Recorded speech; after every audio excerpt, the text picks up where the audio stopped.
Federal agents and protesters clashed on the freezing streets of Minneapolis on Saturday after agents fatally shot a person for the second time in the city in the span of a month.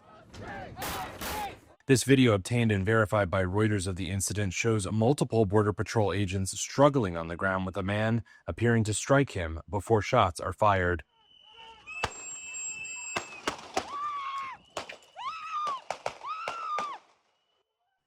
Local media have identified the man who was killed as 37-year-old Alex Preddy. Public records show Alex Preddy lived in Minneapolis, and people who identified themselves on social media as former colleagues said he worked as a nurse. The U.S. Department of Homeland Security said the Border Patrol agent fired in self-defense after attempting to disarm a man who was a U.S. citizen. Federal officials said he approached them with a handgun and 2 magazines. Reuters could not verify DHS's description of events. Gregory Bavino, a Border Patrol agent leading the operations in Minneapolis, said his agents had been in the middle of a targeted enforcement operation before the shooting. This looks like a situation where an individual wanted to do maximum damage and massacre law enforcement. He also said the incident was under investigation. Local leaders questioned that account later in the day, and Minnesota Governor Tim Walz called on U.S. President Donald Trump to withdraw the 3,000 agents he's ordered into the city for an immigration crackdown. Donald Trump, I call on you once again. Remove this force from Minnesota. They are sowing chaos and violence.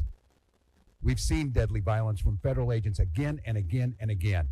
Minnesota officials later said that their investigators had been blocked from the scene. City Police Chief Brian O'Hara said the man killed on Saturday was a lawful gun owner with no criminal record other than traffic violations. Saturday's shooting later drew hundreds of protesters to the neighborhood where the shooting took place to confront the agents, who deployed tear gas and flashbang grenades.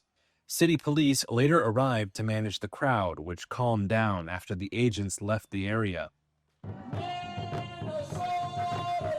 It all took place a day after more than 10,000 people took to the streets in frigid conditions to protest the crackdown.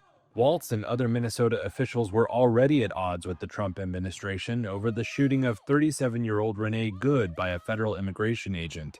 Trump officials have also said that agent acted in self-defense in that separate earlier instance and have refused to allow local officials to participate in their investigation.